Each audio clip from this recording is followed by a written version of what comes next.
Hello, everyone. Thank you for tuning in. I am Jaylee. This is JayLeesCorner, and we are back. Okay, I was live earlier today, and we are live right now. And we have to still cover Tamar because, as usual, the antics did not stop with earlier today's food listings. Okay, but y'all know first things first. If you have not done so already, okay. Take a quick second, girl. Take a quick second and make sure to subscribe to my channel. Become a whole JayBird, and you know what I'm saying? Y'all know, like, comment, and share this video. Okay, follow me on social media at JayLeesCorner on IG, Twitter, and TikTok. Okay, again, we was live earlier. You know, having a whole little ponderosa about the foolishness that is Tamar, Ernestine, Braxton, and we will get into a little bit more of that because technically, that lady was around here faking. Okay, but y'all go make sure go get into the other things that's on the channel. Okay, and this is going to be a recap. Well, you're basically a recap of all the other things going on that has happened, I believe, like all weekend or whatever, because I just didn't have time to go live before today. Now I'm here. Hey, how y'all doing? How y'all doing and stuff? Happy Friday. It's not Friday, it's Monday. It's not Friday. But happy Monday evening. Okay, y'all make sure that the like button. Okay, we around here gonna have a good old time like we did earlier. Okay, y'all be sure to stick around and liking and commenting and sharing and all that stuff because it's the thing to do. Okay, as I told y'all earlier, I am off for today, tomorrow, and Wednesday. So I will have a couple of lives earlier in the day. Okay, and I'm back around Thursday, and on Thursday I am back live in the evening. Okay, but trying to take the best of the time I have. Okay, I do feel better today. I'm a little tired right now. Okay, however, it's because I'm getting up earlier, y'all, so I'm just more tired by the time the evening rolls around and stuff. But I am feeling better. Okay. But again, hi. Okay, I'm trying to get my hellos in before we get into the right. I'm like, it's not Friday.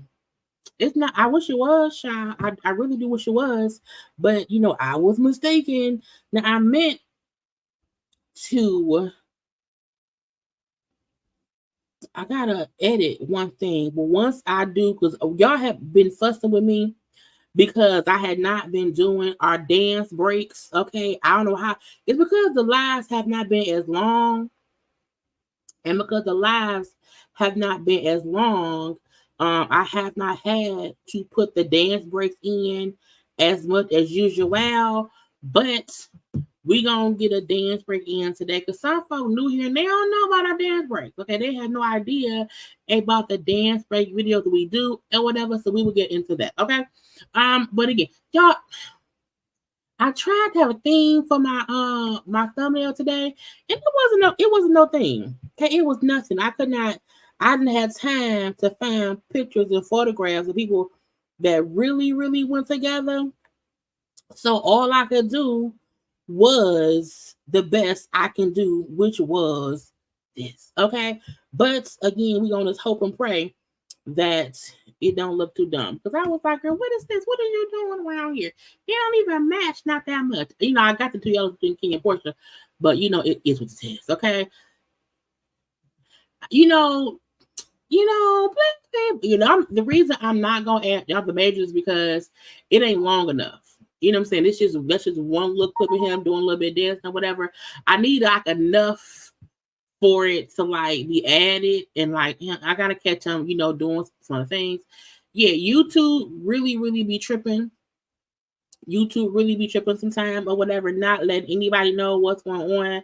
And it be aggravating me. Okay, it be aggravating me. But I just try to be sure I tell y'all, hey, be around here in the replay because sometimes YouTube is not gonna tell y'all that I'm on live, and so I'll be trying to post, on my social medias or whatever to try to catch y'all up for when I'm around here talking to y'all. Okay, but thank God for the replay. Yeah, it was a colorful, and I had to put Caresha in the middle because I couldn't find her. Caresha and Young Miami, good, same person. Caresha and JT, they don't really have a lot of like photographs of themselves, like separately for one, or looking basically, child thumbnailish for two. Okay, but let me get to sharing my screen because we're gonna go ahead and get into it because y'all know I'm a little bit sleepy, so if I can get into it, get started, we won't be here all night long, okay? But again, I'm here, okay? A good time will be had, child, by all, and stuff. Now, it's cut my air conditioner on because I had it on and I cut it off, and I'm like, no, put it back on because, child, where my brains? My hair be looking so disheveled sometimes, and I be confused, like, girl, what were you doing? Not much of nothing, but it just be weird. Anyway, wait, let me share. Boom. Boom, pow. Okay. Now, I told you I've been saving things. So it's gonna be real sporadic how we have these conversations. But y'all, for the last time, okay, for the last time for the next 4 years, the Olympics, okay? The Olympics. Look, they was over yesterday. I didn't realize how long the Olympics were. And maybe I don't remember because 4 years ago with COVID stuff, I probably don't remember. But Sha'Carri Richardson crossing the free line, the finish line. I love this for her. She really proved herself, and she was a beast on there. Okay, winning her stuff. I think she won some golds and some silvers and some bronzes. Okay, but her first Olympic, she did amazing. Okay, Team USA. Sha'Carri said, play with your mamas, don't play with me. I don't have time for y'all. Get out my face. Okay, so congrats to her. Congrats to Team USA women who won gold. Again, we have Sha'Carri Richardson. Let me see names. Melissa Jefferson.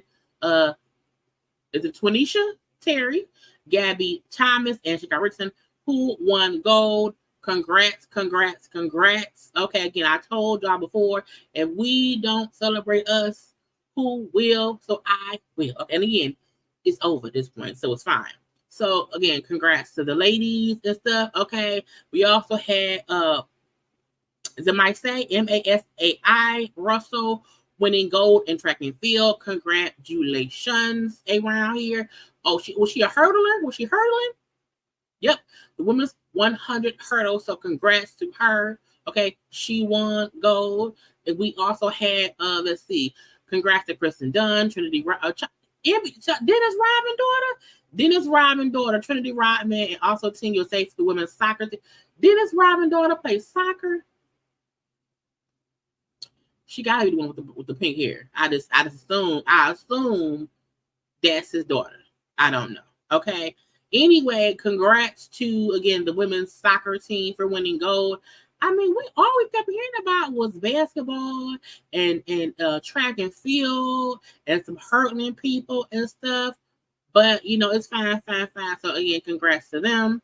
Who else do we have? Okay, the men, somebody else. Who is it? The men's 4x4 or 4 whatever, the relay. Okay, they want to go to the men's is around here. The black men's is with, child, they got to get better cups. Well, I guess if your penis is bigger, you can't hide it. What you gonna do? Okay, but congrats to those men for winning gold as well. The U.S. basketball team, child, they won gold as well, and people were very, very excited because the day they won, which was August 10th, 2024, those were Kobe's numbers. Kobe was number 8. He was also number 24, and then number 10 was Kobe's U.S. jersey when he played. When he played maybe in the Olympics. So people were happy that the team won. On 8/10/24, Kobe. So again, congrats to the men's basketball team for winning gold. LeBron James was the MVP. Did y'all see the fat jokes that LeBron James used, the little hair guy to dye the gray hair in his beard? Let that man be gray if he want to be gray. Ain't nothing wrong with you. I got gray hair too. I'm like, why you? Anyway, but yeah, congrats to LeBron for winning the MVP. Who is this? The the women's basketball team. Child, did we win everything? A part of me feel like we won it all, and I need to just say congrats to us for winning it all, because every time I swipe another swipey, it's us. But congrats to the women's U.S. Olympic basketball team. We also won gold, okay, at the Olympics and whatnot. And was that all the winners? And we got to get into Jordan right now, because it's a lot. I feel like I want to be sure that I didn't miss no other Olympic things, because it was a whole bunch of stuff going on and stuff. Oh, this one I saw, Fat Joe talking about LeBron LeBron can use, the color stuff, the colors bit. I'm like, Fat Joe, child, when somebody said, what if somebody told Fat Joe that he can use LeBron James exercise? I said, Lord. Anyway, but I want to get to Jordan, where she at, okay? So it's been a lot of back and forth information about Jordan. Where is it at? I want to see the first one. Jordan was the one where she was competing, and then the coaches noticed that her score wasn't correctly calculated, so they did an appeal or whatever at the actual Olympic. They said, okay, cool, you're right, we did not attest for the difficulty or whatever. So it changed her score, which got her the bronze medal. Okay, and so that happened 6 days ago. After that, child, the other people, I don't know who was, I don't have time to figure it out. The other people then said, oh, well, no, that wasn't fair. It was submitted too late. It was submitted, maybe 4 seconds or whatever, a minute or so, or whatever, after the usual a lot of time. So she had to get the medal back. And it's been a whole bunch of BS. I know her sister had went on social media defending her. I know she had posted that she was going to take a social media hiatus because it was team too much. And everybody was like, one, y'all waited 6 days to come say something, for one. 2, her score was wrong. 3, y'all trying to have her give back the bronze medal, when that's not what should happen. And people kept on saying that the least they should have done was give both ladies a bronze because of the error in the beginning. neither athlete should suffer when it was the judge's mistakes. You hear me? Okay. And I felt like it was some Fraggle Naggle Bull stuff. You hear me? And it's stupid. So the U.S. Olympic officials, who was the ones who said, well, no, we fucked up, so we gave her the bronze. They are appealing, or were appealing the ruling of them trying to strip her of her bronze medal. Okay. Saying we wasn't notified properly. We have the proof that it was. They did submit the inquiry in the right amount of time. It's video proof. It's all this proof. And no, we weren't even asked to submit this and that and that and this. And I feel like, child, look, at this point, she won. Okay, she won. And the fact that the people who made the mistake are saying no, like what was supposed to happen happened. Period. Okay, let that girl keep her stuff.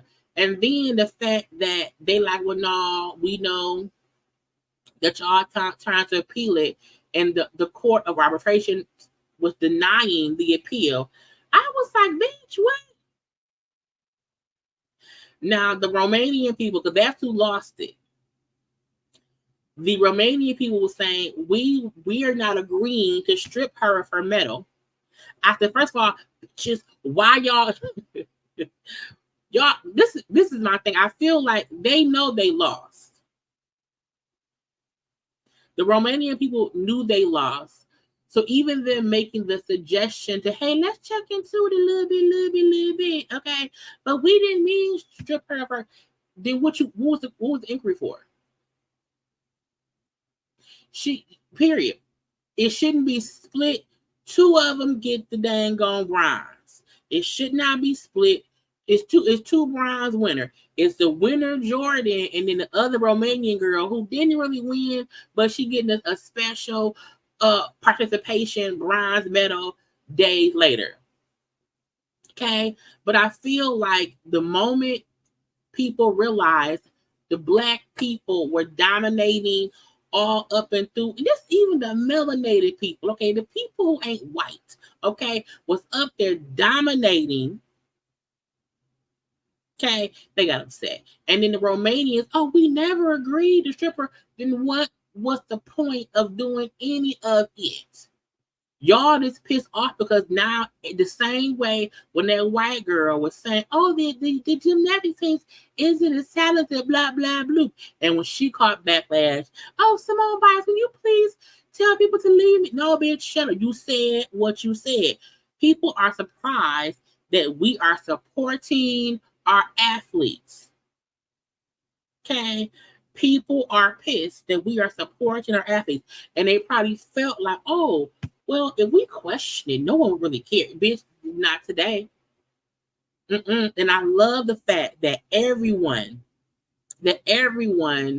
is fully behind Jordan. I mean, black people and the white people, the sports people, the non-sports people, her co-Olympians, other people, everybody's like, girl, we got you. We got you. And Romanians, man, look, the Romanians want us to believe that they won, but guess what? Anybody that ever told you differently was a fat faison liar.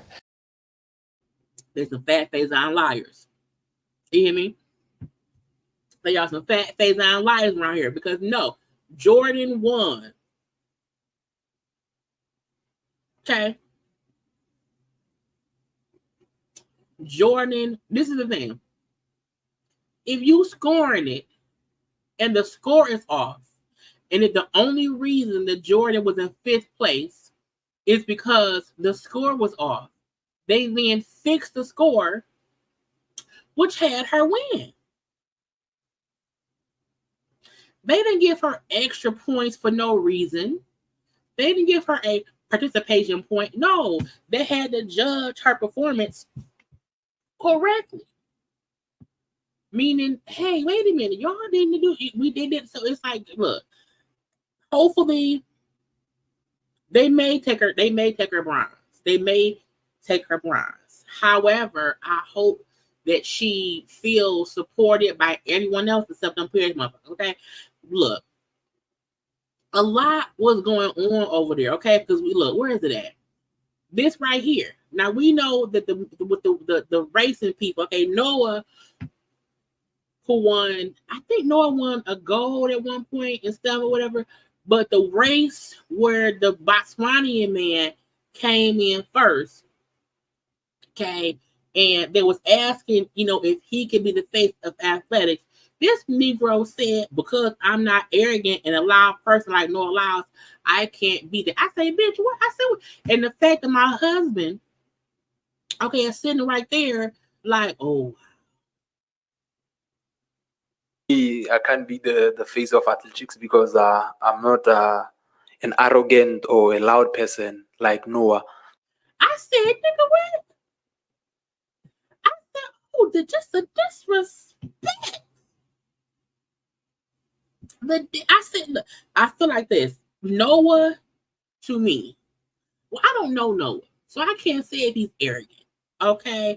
But I feel like, now why would you say that? Because you being the face of athletics should have nothing to do with anybody else who's racing. You bringing up Noah show that you are an arrogant asshole. That's what it sounds like. Because they didn't ask you about Noah. Okay, and sir. So y'all want to sit there and waste your time writing negative stuff about us? Well, are you making money? Are you, sir? Are you making the money? Because I was like, why even mention Noah? And then say, because I'm not arrogant and loud like him. I said, I hope your ankle twists in the morning. I don't like your ankle, sir. I want your ankle to twist. I don't want you to make it into the next Olympics. You should not be the face, because how you up there down to somebody and speaking negatively about somebody who not even there. I was like, what? Again, over there, it was so much shit. Now, let me find the because even Aisha Curry and Steph Curry's mama, who was around there, okay, child police around there being assholes, then bumped the baby. Y'all know Steph and Aisha Curry had a fourth baby, okay, and that's her with the fourth child. All these this is the one thing about me. Like, some people love to travel. They love to go to different places, and I don't want to go anywhere where I am not fully cultured enough to know their language and to understand this, that, and this. There's nothing more frightening to me than being surrounded by a whole bunch of Caucasian people talking and speaking a language that I have no idea what they're saying. Get me up out of here. Get me up out of here. So the fact that we also know they was around there kind of being mean to Aisha Curry, had bumped the baby, was kind of swarming them or whatever, and instead of Curry mama was around there like bitches. You will not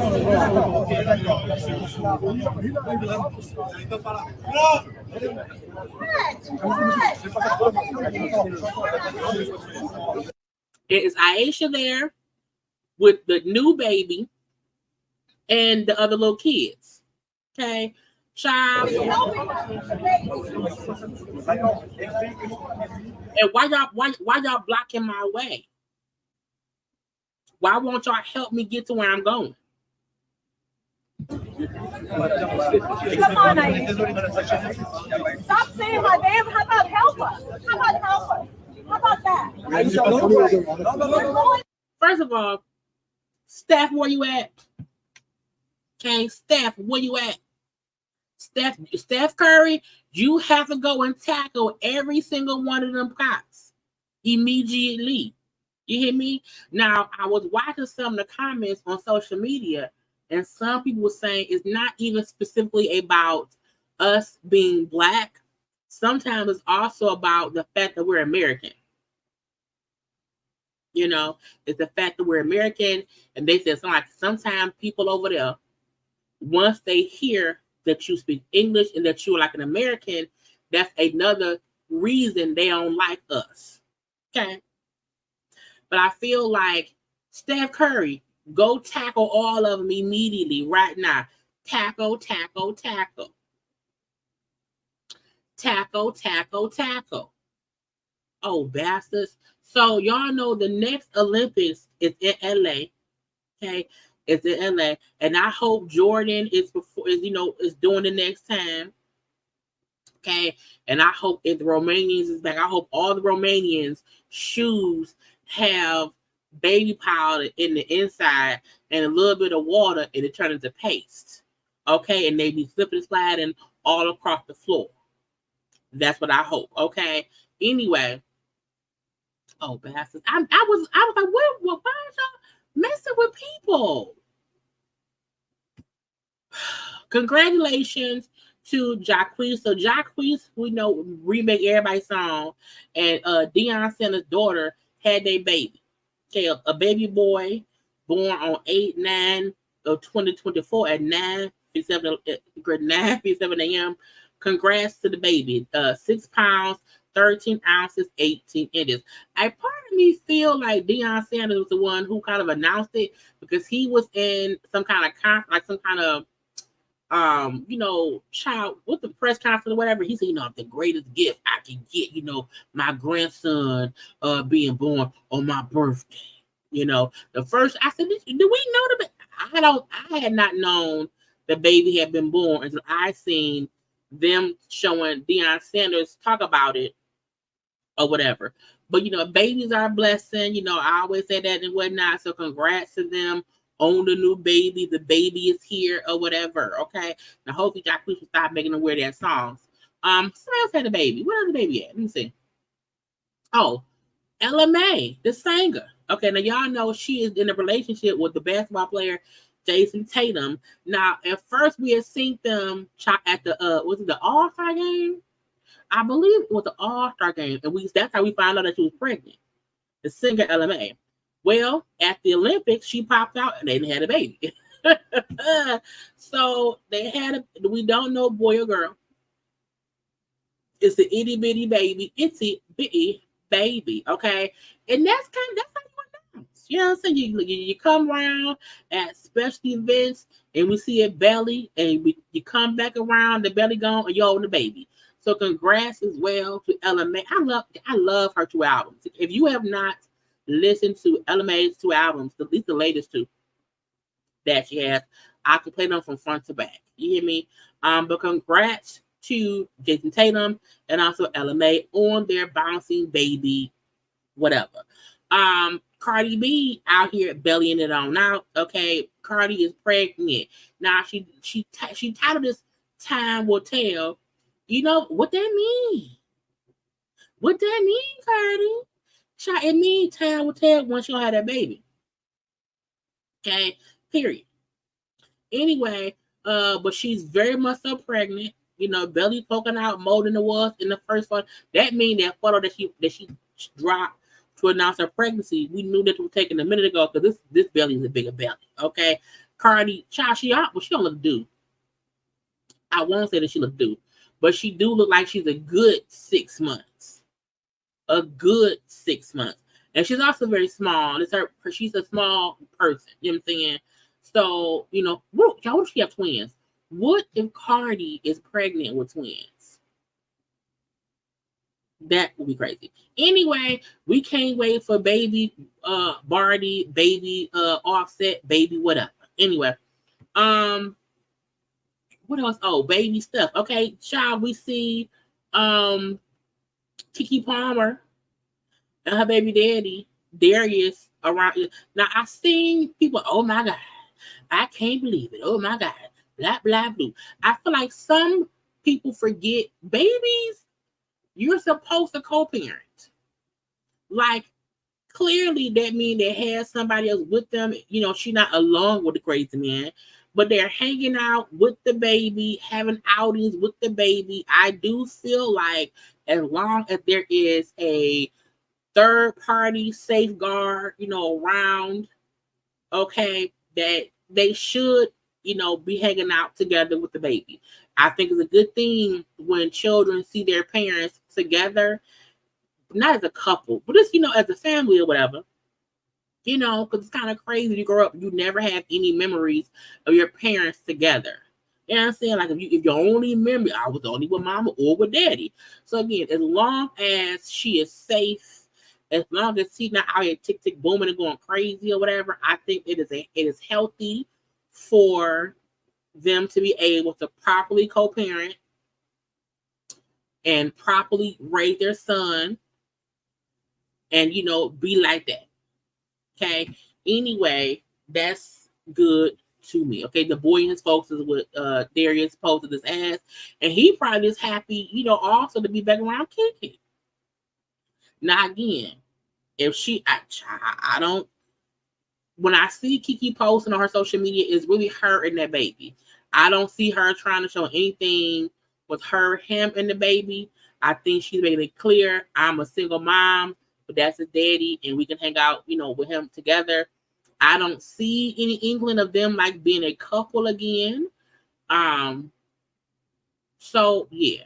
And I'm like, somebody took the picture. So clearly it means somebody else was there. And when I see her recently posting, it was her, the baby, and a whole bunch of people. So again, I do not believe they are back together at all. But it's okay, you know, if you know they co-parents child. We gotta let it be. What I want to go to next, because it's, you know, it's stuff around. I just had so much stuff, child. That's a baby mom. Why I be so for Porsha, child?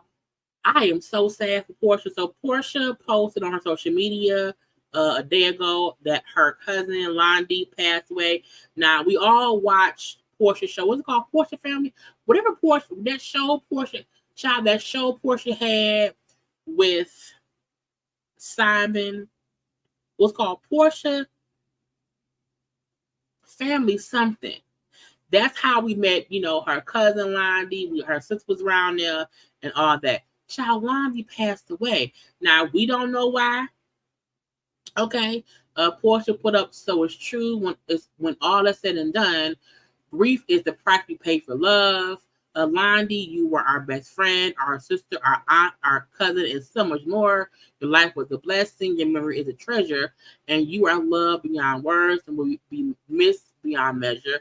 The impact and value you provided all of us during your time here was tremendous, but we know that your spirit will always be with us every day, guiding us through this difficult time and what's still to come. For that, we're eternally grateful. You know, rest in peace. Love you always, dear baby cousin. And that was like, bitch. Child, she won. Yeah, I'll thank you. Porsha's family's, child, not Porsha's family's mess.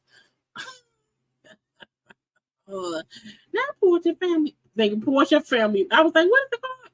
Porsha Family Matters. Lottie was only 35 years old. Again, there a lot of folks was asking what happened. You know, I think, you know what? Y'all, let me know. Is it rude when somebody posts that someone passed away? Is it rude when someone said, oh my God, what happened?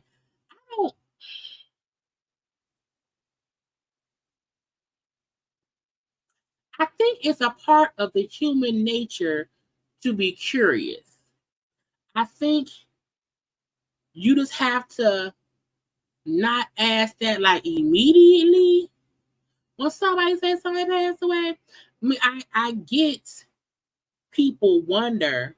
I get that.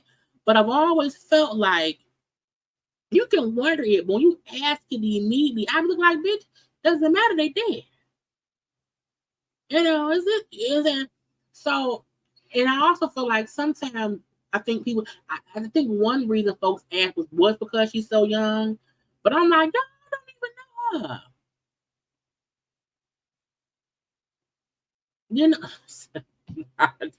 want to say it's rude, but I scrolled for the answer.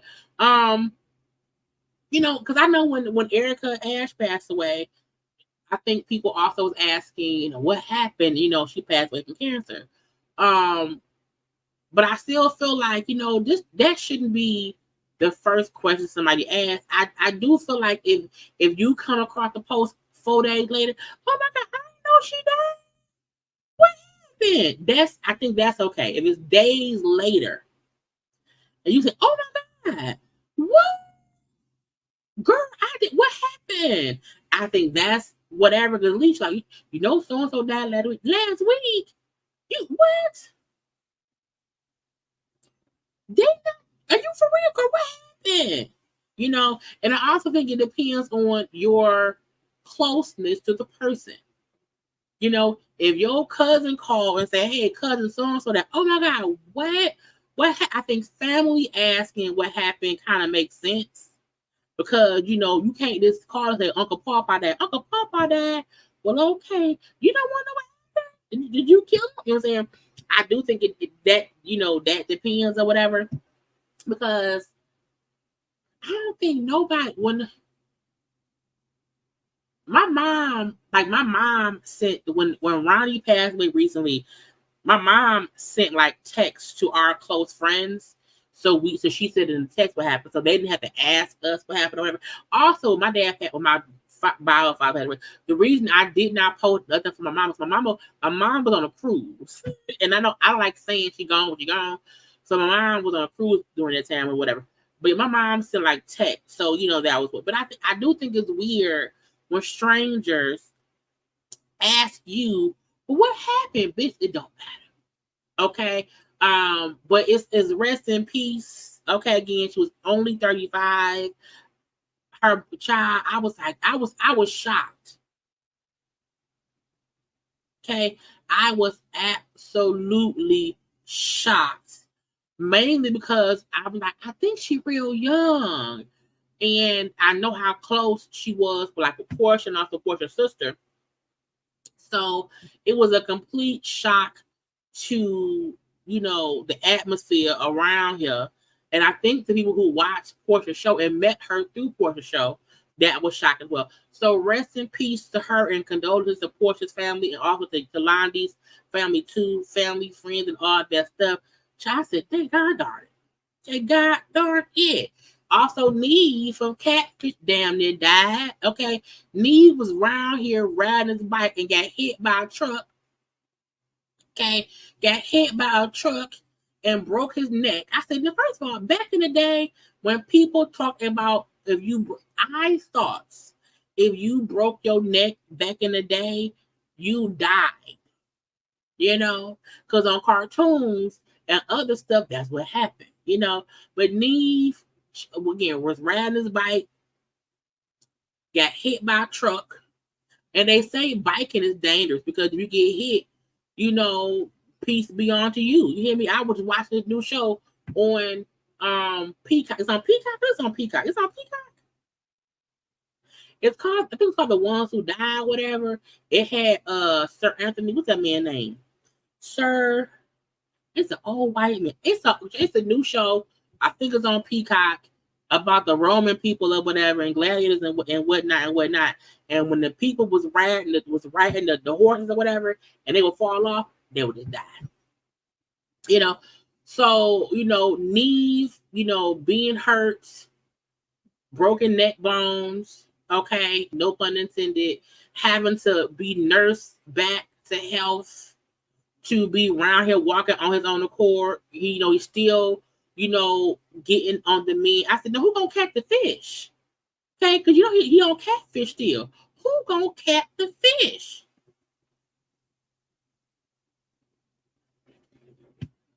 So prayers for Neve, okay, on a continued speedy recovery, or just however long it takes him to recover. Okay. Oh, child, I was like, what is going on with people? Anyway, I told y'all we had a whole. I told y'all I had the most randomest things to discuss. I hope y'all is having a good time tonight, y'all, because I ain't done. Do y'all remember what's it called? Goldie and Buckwild from Flavor of Love? Now, if you are as old as me, okay, if you are as old as me, and you remember the first couple seasons of Flavor of Love, okay, this is questions for y'all. Okay, so Goldie and Buckwild, that's them then and now. I said, first of all, why Buckwild?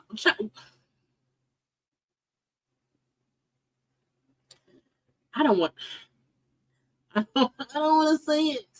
I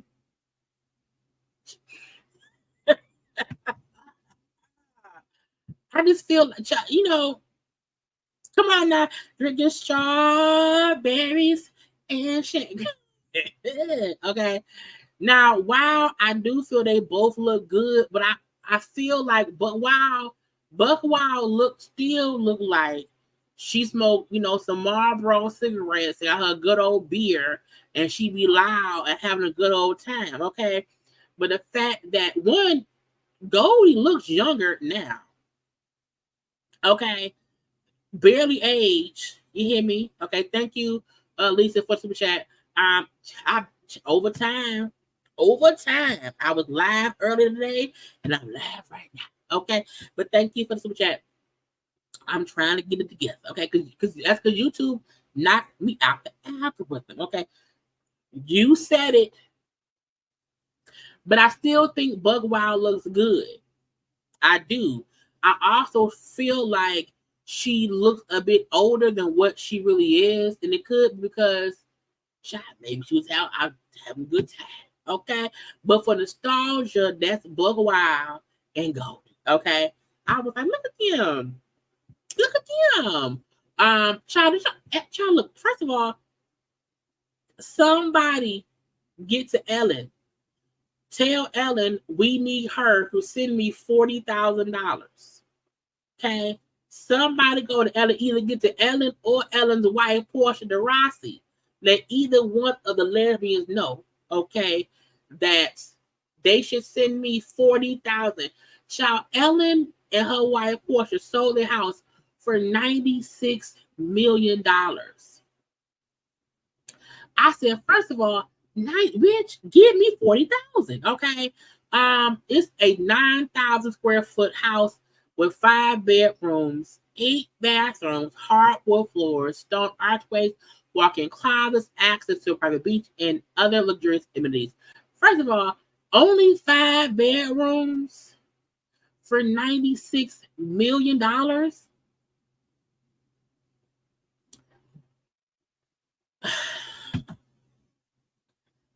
Look, it ain't nothing I can do for Ellen or Porsha. It ain't, I can make them laugh, but I can't make them come. Okay, it's not gonna work for me. Okay, but I'm like a 5 bedroom, 8 bathroom house for $96 million. It's in Santa Barbara County in Cali. But I'm like, bitch, that's a whole bunch. Now, this is the house right there. Okay. I still feel like this. Now, maybe because it's such a large estate. But if I'm paying $96 million, I just feel like I need more than 5 rooms. Okay. Period. Who? Now, somebody contact them both and tell them, hey, they can either send me $20,000 a piece or 40 as a couple. You know what? Y'all know I love watching HGTV and not watching the $1 Million Listen or whatever. And every time I hear houses that have more bathrooms than bedrooms, what I've been told is because sometimes it can be more than one person in the bedroom. So if you have a 5 bedroom house, you want to have more than 5 bathrooms, because if, let's say, 2 of the rooms had 2 people, you know what I'm saying? That's why they say the bedrooms, you usually have, more for guests, because sometimes guests it'll be more than just one person in the room. I learned that from watching the show. Anyway, but I still feel like that's a lot of money. Okay, they should give me some. Now, it's just a lot. It's just a lot. Ida Cage family is suing Code 45 for $3 million because why he keep playing Ida Cage songs at his rallies. Now, Code 45, he don't follow no rules. Okay? He don't, because again, it's always Celine Dion. Where is Celine Dion? Because boom, Celine Dion is also like, sir, what are you doing? He at his rallies playing her music unauthorized. Okay, because you know they feel like if you playing my music at your event, it may mean that you support what they doing. And they're like, we don't support that man. Okay, we now around here on the Code 45. Okay, and they were playing, you know, my heart will go on, my heart will go on. And she said, no, not with my money, not my song. No. So both Celine Dion, okay, and also Ida Cage, the Ida Cage family is like, no, we suing. Okay, suing. Celine Dion was not suing. She just denounced the use of the song because it was the song, it was the video of her singing it. You know what I'm saying? So that might mean whoever owns that song maybe gave him permission, but she's like, not with my face, bitch. And I'm like, if you have so many people that support you, why not play somebody's music who supports you?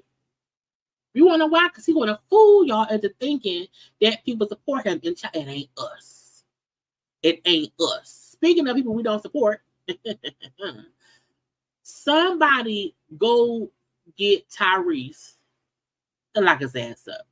Okay? Who put on this fake child?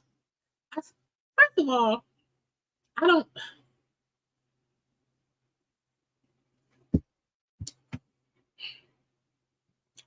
Tyrese is a bald, plain-faced man. I don't think I've ever seen Tyrese with much more facial hair than a little mustache and a little goatee on there. I don't think Tyrese can fully grow hair like that. This man put on a full-fledged facial head wig. Okay, he got a side wig, a front wig, a other side wig, a head. He got a whole piece on. I said, what is? No. No. No. No. Look, I feel like when people do movies and they get, I feel like, no, you should get people who hair look like that. Like Tyrese don't, and usually men look great, better in the beard. Tyrese looks horrible with hair. Tyrese looks horrible with hair because it looks so fake. It looked like somebody did, he put his face on somebody else's body. Okay, now he was around there singing the national anthem, and I'm like, is he being Teddy Pendergrass or Marvin Gaye? I don't know. Now y'all know he was trying to play Teddy Pendergrass in the movie, and the wife said no. But I said, who cooch hair is he wearing on his face? Why is Tyrese around here in a head full of coochie hair? Somebody let me know. Who cooch did he shave for his facial beard? Child, get Tyrese out my damn face. Also, the game. The game is still trying to keep his money and keep his house. Okay. Look, the game has been fighting this girl with the $7 million judgment. Okay, the Priscilla Rainey girl. And he is still trying to say, hey, I want to keep my house. I want to keep my money. Okay. Can we go to court?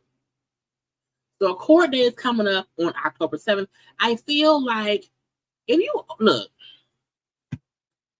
when it comes to debt, I feel like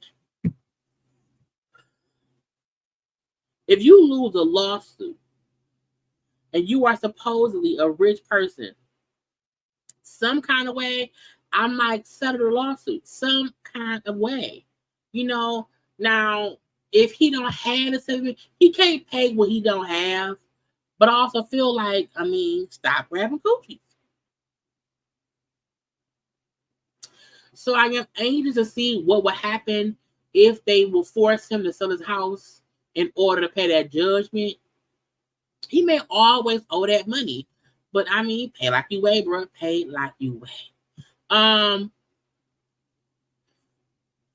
T.I. and Tiny, you know, little win, little courts win. Okay, the judge granted the dismissal of their SA lawsuits.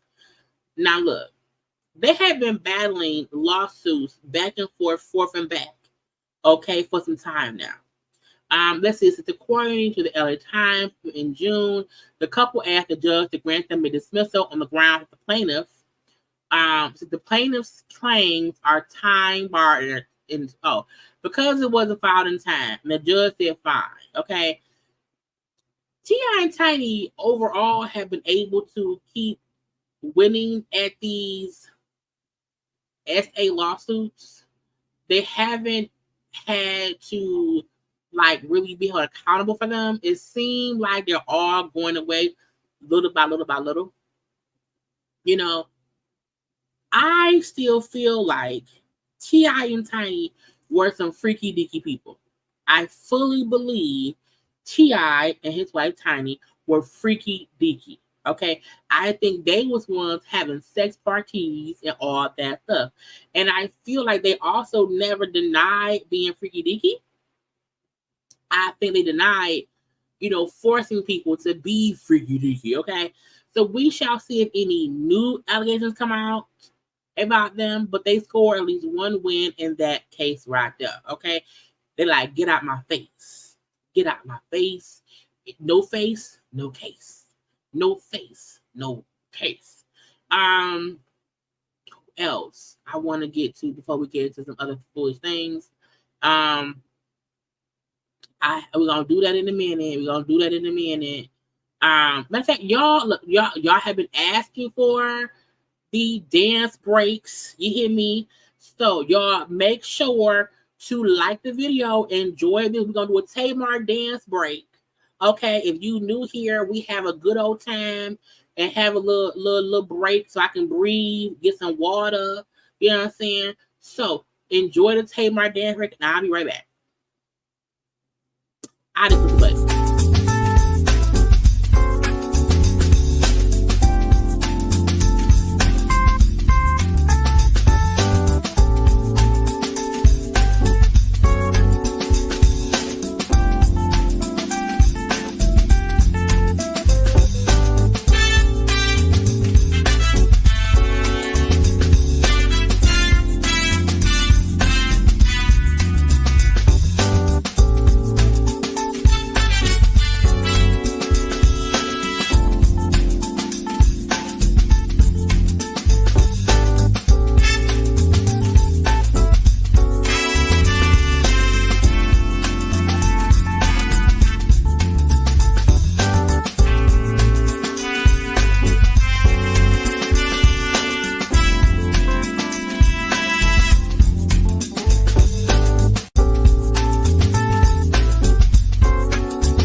That damn Tamar. That damn Tamar. Okay.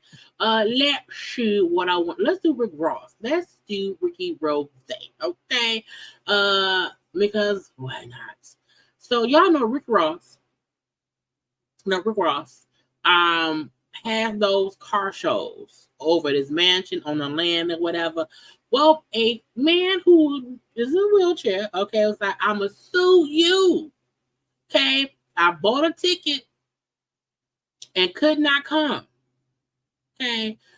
Darius is a Strutter claimed he sold his vehicle to purchase. First of all, that was your first mistake. Okay. The fact this fool said he sold his car to purchase tickets to secure transportation and book lodging for Rick Ross' popular car show, but could not attend. He's filed a lawsuit. Okay. He's accusing Rick Ross and the team of never sending a wheelchair accessible shuttle bus to transport him to the property. Now, look.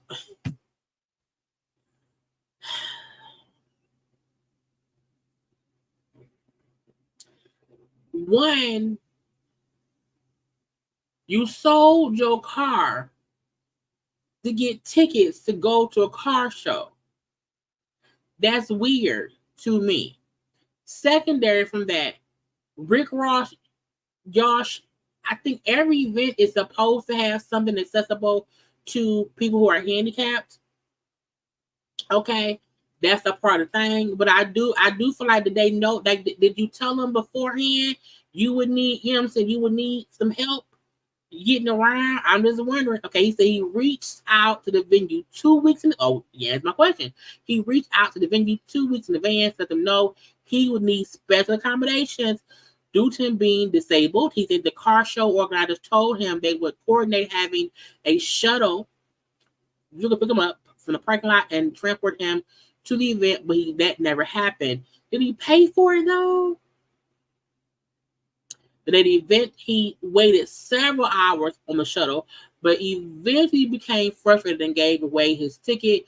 When he then went back to his hotel. Now the whole thing is crazy because he claimed the car show staff promised refunds for anyone unable to attend the events, but he never got his money back. Okay, sir, that's because you weren't supposed to be there. Look, I can't. I was trying to be on the side of the lawsuit, okay? However, you sold your car to go to a car show. You are a disabled individual, which I get. But if you sold your car to get tickets to a car show, you're not even in the right financial situation to be attending a Rick Ross car show. I don't get the issue. Now, I feel like if you're suing just to get the money back that you paid for your ticket, cool.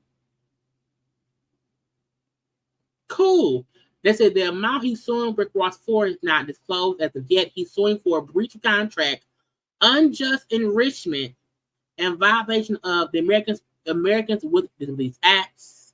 He's also seeking the compensation for damages and wants the court to place an order to force the car show to provide disabled access in the future. Now, should Rick Ross car show be accessible to handicapped individuals? Yes. If they tell you at a time, hey, I'm in a wheelchair or whatever the disability is, should they make accommodations as best they can? Yes. But I feel like you do know the car show in that man's yard.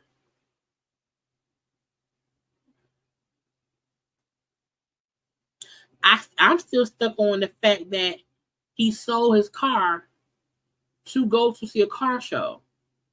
When half the time Rick Ross car show be on his IG. It's stupid. The most he should get his money, he should get money back for what he paid, like the ticket he paid to get there. And that stuff, absolutely. He can also ask, hey, next time, do better.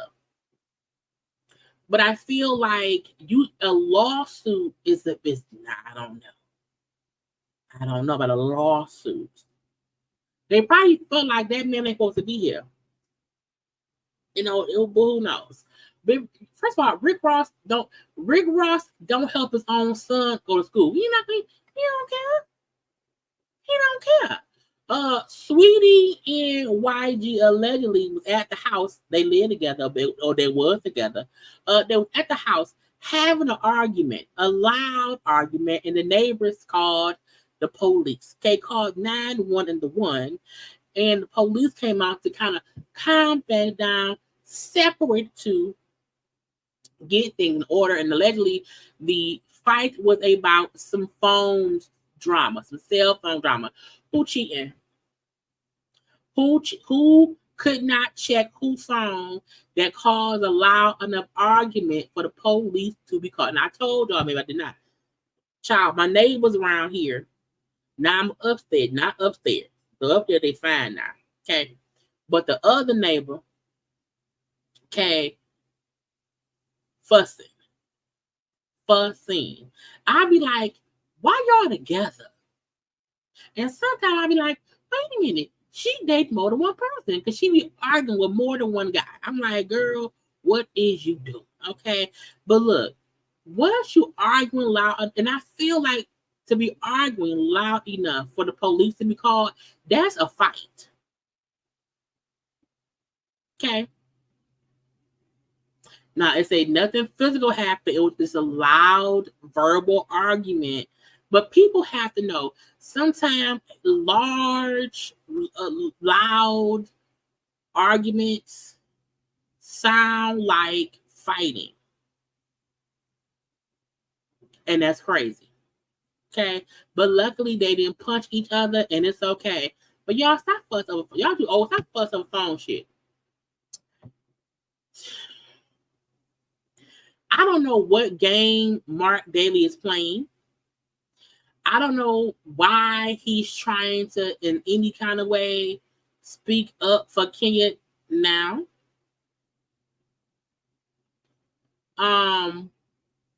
Marc was caught on social media, calling Andy like a snake, I guess in support of Kenya, but Kenya has been put off the show. And y'all listen to Kenya's husband. I met through that experience was great, except for who, the producers, the Mr. Cohen, the snake in chief. Why his lip like that? Was his lip always sideways? I don't recall Marc having a sideways lip. You guys know that, right? See how they did Kenya dirty? And you know what's funny? Everyone said, oh, Marc, you this, Marc, you that. You know what? If I was there, it would never have that crazy. Marc, you were never there. We still, child. Marc, you were never there for Kenya. Even when Kenya wanted a divorce, you never. Had you been this nice and loved Kenya, that would be different. That would be different. But you you are not the kind of, what husband can say, I would have been in support if Eva, the diva, ex-husband, Michael Sterling, if he came around and said, you know what, and he was speaking positivity about Eva, fine. You have to be a husband who we've seen be a supportive husband to speak up in support of an ex-wife. That ain't cheap. At all. A husband sometimes got to stand up and the same way a wife has to protect the husband if he's going off the rails. I would have never let that happen. You all would have said, oh, he's bossing him around, but she still would have got a check. You would have got a check. So Marc wants some money. Marc, because Kenya, he probably got more money if Kenya kept working. She don't work no more. That was Kenya's major job. He's like, I need some money. If I was there, Kenya would have still been getting her paid. I would have been getting paid. I want some money. She got to get some money so I can get some money. I'm like, sir, get out of our face. We don't care. So Marc, trying to defend Kenya, it's like too late. Too late. Completely too late. No one, we don't even like you at all. No one likes you, sir. And anything, in my opinion, anything Marc says in support of Kenya is something for him to get something out of it. Because all the time when she was getting dragged because of how bad he was to her, he never came out and spoke in support of Kenya. Now, because she had the show, now, oh, Andy's the issue. No, nigga, you are. We don't like you, okay? I can't stand Marc at all. He gets on all my nerves. Y'all, Blueface. Y'all know Blueface got 4 years in prison. Blueface had a court date a couple days ago, and he was sentenced to 4 years in prison. They violated. So he was locked up and waiting to be charged. I think it was like a probation violation. The judge violated his probation. He's in jail. Okay. He's already done, I think, maybe like 400 days because he's been in jail like a minute. You know, a minute. And so he'll get credit for time served. Because that man, what's that man name? The Whack 100 man said, oh, you know, he's got 4 years, you know, he'll get credit for time served like 400 days. And then, you know, because of whatever, he'll have to serve maybe a third of the time. So he'll likely be out in about 10 to maybe 10 months. I'm like, okay, even at that point, he would still have done like a year and a half in jail. You know, so, but yeah, he's sentenced to 4 years. Truthfully, I feel like if he was already on probation, that got violated because of stuff he did. If he has to go back to jail for 4 years, I don't think he should have to do only the third time. I feel like when you violate probation, when you actively violate probation, because he didn't like he was still doing dumb shit. It wasn't as if he was riding with a friend of his on their way to Chuck E. Cheese and the friend ran a red light. And so for that reason, Blueface was around the police. And no, he literally was violating probation. He should get the 4 years. Sit him down. Now, the daddy, that's the daddy.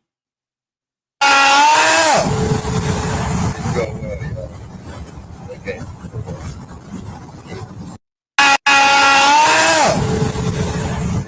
Now you want to scream? Try this one more time. I want to get on here and thank everybody for all the love and all the support today, all the prayers. I've seen all the prayers, and I thank y'all so much. I don't want y'all to think that God didn't show up today, because he did. And if you was in the courtroom, you heard Jonathan take accountability. You heard Jonathan sound like Jonathan. Who else would he sound like? Who else would he be? He's in his right frame of mind. We didn't get the verdict that we wanted today, but we got some closure. We got new beginnings, and we're all hopeful for this to go by smooth and quickly. So thank you guys again for all the prayers and all the love. And I mean, maybe I'm being an asshole, but I feel like Blueface is where he at because of who raised him. He's where he at for who raised him. You know, I feel like the fact that he was already on probation but still acting up is his fault. He had just had a new baby. Wasn't it like 2 new kids? It was a daughter with the other girl, and then the baby with Krishan Rock. So like he had every reason to not be out here being dumb. However, because of his parenting and his parents, he wasn't responsible at all. At all. The mama we got no. And hopefully when he gets out, he don't keep, because y'all know he even if he gets out early, he'll probably still be on parole or probation. And if he don't stop messing up, he don't go back. Like Rashawn is in Oklahoma waiting to be sentenced, and she's facing I think it's a maximum of 8 years for the 2 charges. She may not get 8. That's the maximum she can get. I think the minimum. I can't remember. I think it's up to 8 years. And they child, the baby, we don't know where the baby at. We don't not. I think maybe her family had the baby, whatever. Child, but anyway, he's sentenced 4 years. Go sit down. Because when he was out, people kept saying, sit down and get out our face. And he didn't. And now God is sitting him down. And if God is sitting both him down and Krishan down at the same time, well, that's a double pleasure. Double pleasure. Okay. We ain't got much left. I want to be done. Y'all know I gotta be done before 11. I'm tired, y'all. Wait, let me think. We got that. We did the. Let's do because we're gonna just do Caresha now. Do I have a thing for Caresha? I don't think I liked anything that was Caresha related. I don't think I did. We'll do this. Okay. So Caresha, did her Caresha Please interview. Her and Saucy Santana. And I think the day it came out, I hadn't fully listened to the interview or whatever. I took a couple notes. Where is the note? I took a few notes just because I had some thoughts on it, but I took them like 4 days ago, and I don't see my notes, y'all. Oh, here we go. I took notes like 4 days ago. So initially, when I seen clips of the interview she did, I was saying before, I feel like she just said, I don't know because I wasn't there. I did not experience that, and blah, blah, blah, blah, blah. And when I actually watched, because it was only like maybe 30, like 35, maybe 40 minutes or whatever. It wasn't a long interview they did. I still feel like she protected Diddy. I still feel like I don't think she was lying. I don't think that what Cassie went through or anybody in the past with Diddy went through, I don't think that's what she went through. I still think there were probably some controlling situations, but just not to the degree of what Cassie went through. But I still felt like she was not trying to badmouth him. She wasn't trying. I think she also felt like it wasn't her place to dog him out for what he did before. And it could be because, that wasn't her experience. I did feel like she was very emotional. I felt like she... What is... Hola, what the fuck are you talking about? Let me put you in timeout. Because I'm like, you just, we're going to put you in timeout. Little 5 minutes. Because you talking about everything ain't got nothing to do. I'm like, a water park, the Olympics. Anyway, just a little, when you are in the comment section of people's stuff, you at least want to follow what people talk. You bringing up shit that ain't got nothing to do with nothing. I'm like, what's going on? Anyway, be blessed. You little 5 minute time out. Back to Caresha. Because I was like,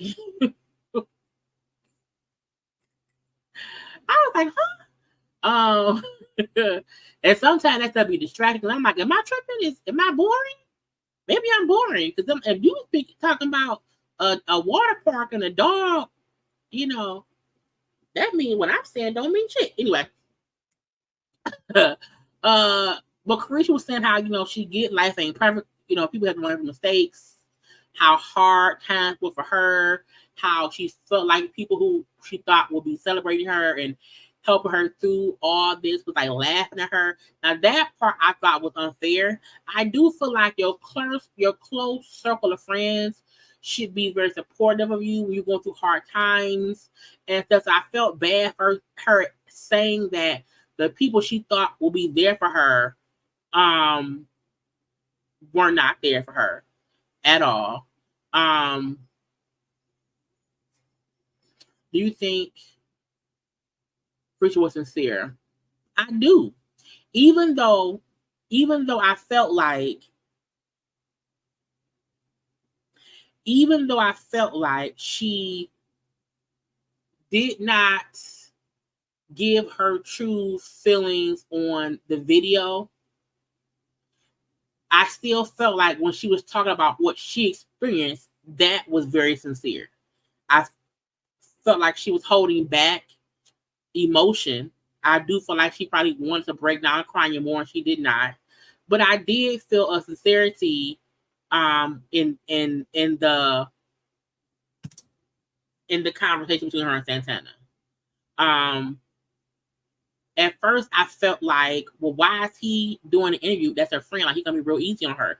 But I realized the reason was because she didn't feel safe for other people, you know, because as she said, you know, people who was her friend turned their back on her. In a sense, all she had was him. When she said, you know, she said, if it wasn't for you, Santana, I probably would have been like around here, like popping pills had you not been here for me, like been here for me. You know, so as I watched it, I felt more and more like, okay, that was her story. And while I wish she could have at least said the video I thought made me feel fucked up, even though that wasn't my, but I get why she just didn't say anything.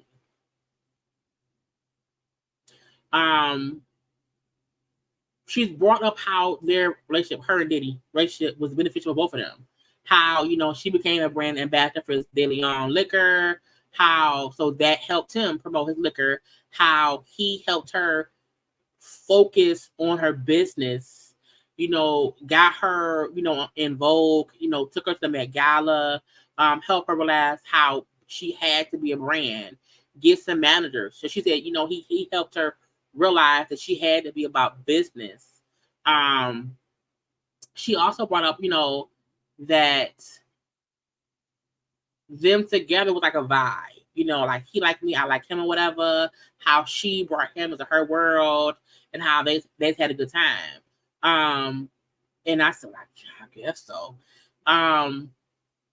When she got on her and JT, a lot of folks felt like she was shitting on JT. I didn't feel that way directly, but I do feel like, yeah, I recall her telling one of these other girls how she could make the girl, you know, I do remember that. So that's why I feel like she didn't say nothing negative about Diddy for whatever her reasons were. I also feel like had these allegations and lawsuits and the video, had the video never came out, and if there weren't so many allegations, I feel like she would probably stay with him. I think that she brought up how, you know, we not together no more, her and Diddy, and how she had let him go do, you know, he had to deal with his things on his own. I think it's because it became so public. It became so public. She could no longer attach herself because Diddy was a sinking ship. Even with all his money, he was a sinking ship. And she did not, because again, all the stuff she got from being with him went away. She couldn't be out here bragging about Diddy, about her this and about her that. She couldn't be on here, you know, she could not keep doing nothing with him because it would bring down her brand. So she had to stop talking to him, not because she wanted to, but because brand-wise, it was a bad look. So she was also mourning losing that man, his brand, his money, his access, and now it's on her to keep herself moving and keep herself popping. You know? when it went to her and JT, you know, say me and JT not beefing, okay, but we not as close as we were. We don't talk as often as we used to, you know. Things was off, you know. One shit went to the internet that was weird. Okay, because real friends don't do internet shit. But I felt like that shit with her and JT, both of them was at fault for that. You know what I'm saying? But the fact that she also told us like things between them have been rocky for a while. So I feel like the fact that you acknowledge you and JT had been not on the same page, not good for a while. It getting on social media was proof that y'all wasn't friends no more because both of y'all went to social media. You know what I'm saying? Both of y'all went to, so it wasn't just her, it was you too. Okay. But she acknowledged that we had been rocky for a while. I didn't even know when JT was working on her own solo music. You know, one of us, I think one was in LA, one was in Miami, living separately. She said we kept trying to get together and it just did not connect. You know, we had our own dressing rooms, we had our own, you know, teams while on tour. We was only together on stage. I mean, it was two individuals, and I think that's why folks felt like their stage presence was off because we did not know they weren't operating as a group. There were two individuals just on tour.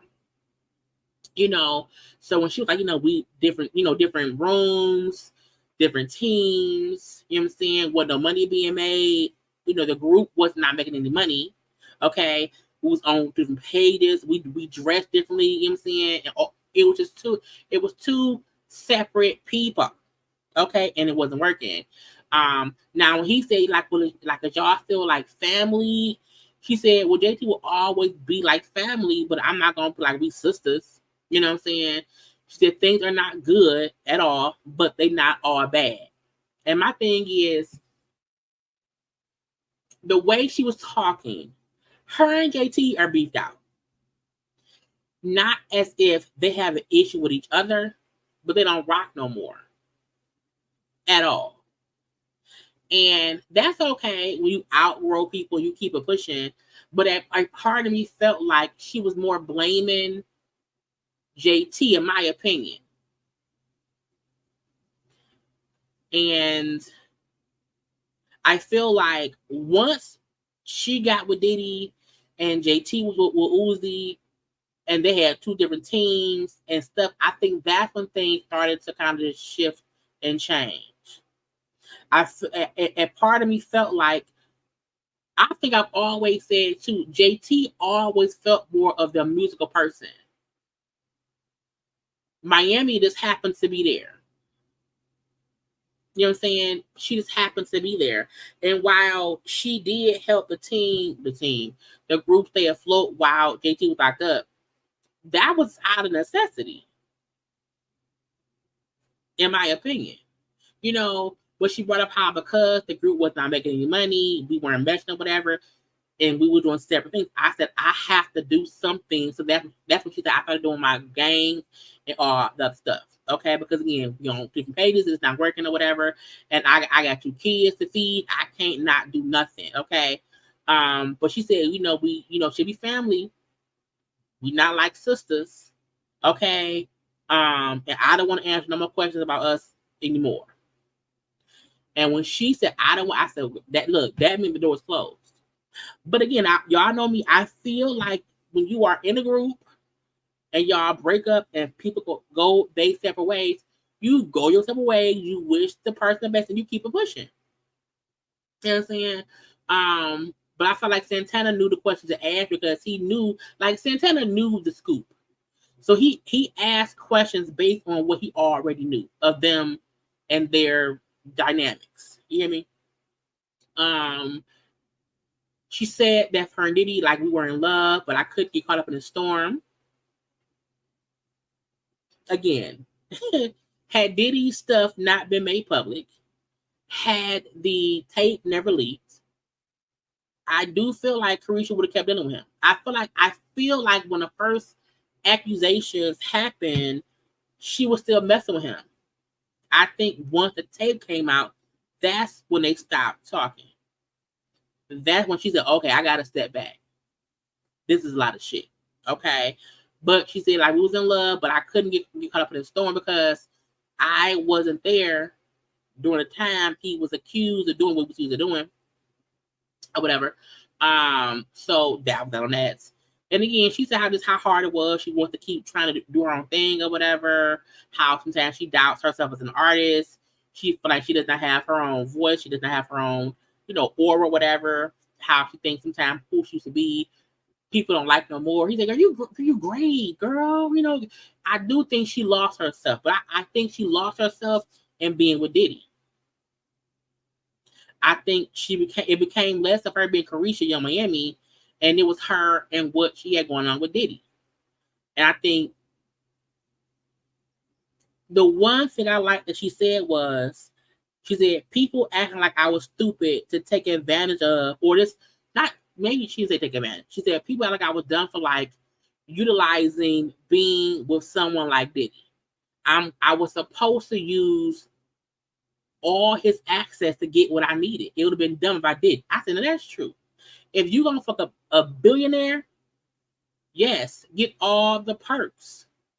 Get all the information, all the access you can. That was true. However, we'll now see if that flows to whatever else she got going on. Now Santana was around there and he answered some questions about him and her. Real fast, we'll listen. Thank y'all so much for all the positive messages, the positive feedback. Y'all know I sped his voice up so that way it would not be as long. I was really nervous and anxious about doing good on the interview. I wanted to ask everything that was needed. And I want to answer a couple of just questions and just touch on certain things that I've been seeing. The reason why I was the interviewer is because it's been a real tough time for Caresha behind the scenes. And I was there. I felt like I went through it with her. Every day it was me and her. Phone calls. It would be times I would get up and go to Miami just to be with her. And Caresha's a very private person. So I don't know who else would have been able to really make her open up and be vulnerable. And it was a tough interview. But we got through it. And I was just there to hold her hand and just be a shoulder and just create a safe space for her to talk freely. And that's good. I'm sorry, that's cool too, because I think a lot of times interviewers, you do have to make sure who you're interviewing feels safe enough to open up, be honest, be vulnerable with you. And she may not have been so open and honest with anyone else. And even him saying it was a hard interview, that probably means they probably had to force her to open up more, to talk a little bit more, to be a little more open. So that makes sense. Say the things that she wants to, and get everything off her chest. A lot of people have a think piece on Caresha's truth, and I don't know why when she said it out of her mouth. There's no need for you to go make a narrative or a TikTok video or tell somebody that they're lying. If she was trying to save face, she would have did it a long time ago. Instead, she endured all the cruel bullshit that y'all did to her, and she spoke at her own pace and at her own time. Now, I'm going to say this. When the news of Diddy first opened up, I didn't understand the backlash that went to Caresha. Because, again, she wasn't with him when that stuff had happened. I think people's issue was she didn't say anything. I may have cracked a joke or two, like, girl, we at Caresha? But I still did not feel like it was Caresha's job to, like, answer for Diddy. You can't get mad at someone about their truth. Whatever happened to someone else's past, we don't neglect that. We don't say that it didn't happen, and we don't condone it. But as far as Caresha, she spoke the truth of as to what she experienced, and that's the only thing that she could tell y'all. And again, because I watched the actual interview, and I do feel like she was very cautious in how she talked. But I think that came from a place of her still feeling hurt about the whole situation. But I don't feel like that she was lying about her experience with Diddy. I don't. I feel like she may have been a lucky one where she did not experience what other people did, but she did seem very emotional about the whole like conversation. So you have to go with that. It's no bullshit involved. Nobody has to lie. Nobody has to save face or play it safe. We're not under no NDAs. That was the truth. 100%. Take it. It's so funny because a part of the reason why it took her so long to speak was because she knew that y'all would be upset because her truth is not what y'all want to hear, because people love negativity and drama sells, and y'all wanted so bad for that to have happened to her, for that to have been her experience, and it was not. And I feel like for Caresha Please season 2 to be renewed, there's no way that she can sit on the couch and address other people's smoke and go into other people's issues without addressing the elephant in the room. We said that up front.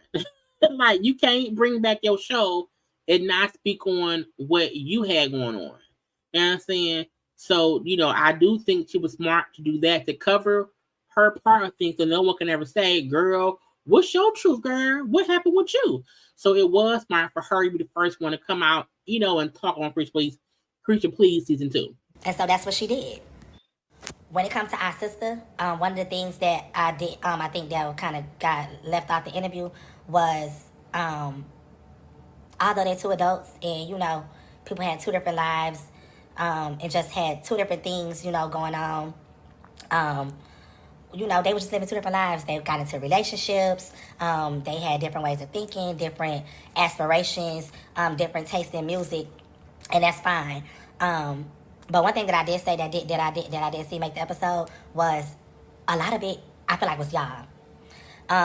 And with it just being finicky for them behind the scenes and them not having much dialogue, sometimes you could see a tweet, a comment, a post, and you started getting we watching y'all make these narratives. Hold on, I thought you're not blaming the fans. Look, you could never allow. You should never. I can't say could. You should never allow the comment section to dictate the relationship with your coworker. If you are an artist, a YouTuber, if you are a grass cutter, you should not allow other people to get inside of that. Caresha and JT had issues because of Caresha and JT. Caresha and JT already had issues communicating, and they allowed people who they don't know to infiltrate their mind and get in their spirit. That ain't got you can't blame the fan for that. That's their fault, because their bond wasn't strong enough to withstand strangers who don't know them talking shit. Watching y'all make these narratives for them. And so once you consume it, and I know both of them, they search their name, they in the comments. That's their fault. You should never search your name, because what you looking for. What you looking for? If they both search their name, that means they looking for a reason to be upset. They're looking for something to blame for their missteps. If they search their name and was on the blogs and read it, then that's your fault, not the fans. In the field, they involved in, what their name being attached to. And so once you start seeing all of these bullshit narratives that these think pieces that y'all are making, because behind the scenes, they know what's going on. But y'all are making these think pieces, and y'all are creating these unnecessary narratives. Blogs pick them up. People get on TikTok making their own think pieces, and it stirs the pot. When I really wish earlier, before everything blew up, it just could have been a conversation. That's their fault. You can't say it's the fans. That's their fault. They went looking for other people's opinions of themselves and of their group mate. That's their fault. It could have been, hey, I seen this made me feel some type of way. Hey, I heard this, I'm saying? I'm a little bit confused by that. Unfortunately, it wasn't, but at the end of the day, it's all love. And no, it ain't. It's not, because they broke up.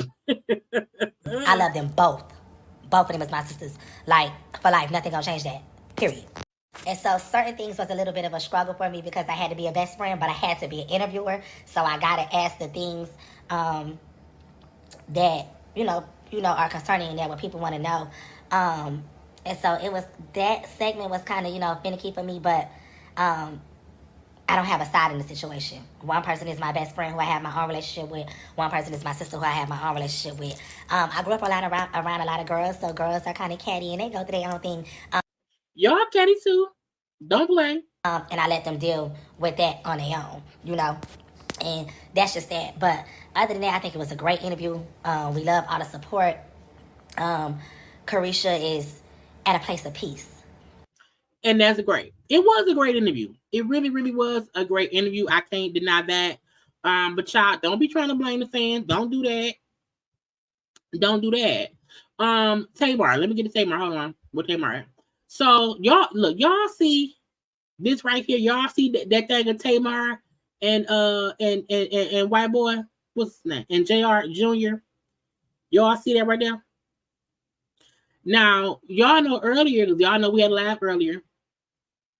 Okay, we had a laugh earlier because Tamar had a whole online meltdown over JR and how, oh my God, I'm single and I'm sad and my family toxic and I need to go to therapy and my marriage is over and blah, blah, blah, blah, blah, blah, blah.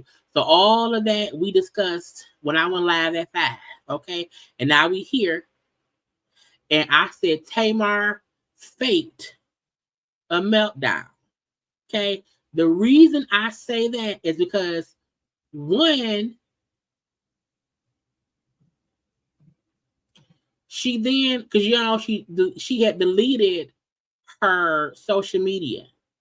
She had took down her Twitter. She had took down her IG, was off social media. She then came and said, now that I got your attention, and she posted a video of her with Tricky Stewart in the studio. Now, I can't play the audio, of course. Okay. And I said, was Tamar using like mental health struggles and, you know, life being hard and marriage situations as a way to get people? I said, oh, didn't I tell y'all earlier that Tamar was doing stuff for attention? And why is that man lighting up in a studio session with singers? Why would you do that?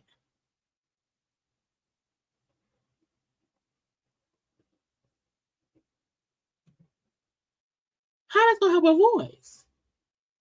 So the fact that Tamar went on a Twitter rant, okay, claiming how she was unhappy, you know, called her family toxic and all that shit, and she took down her social media, had people worried if she was okay, and it was all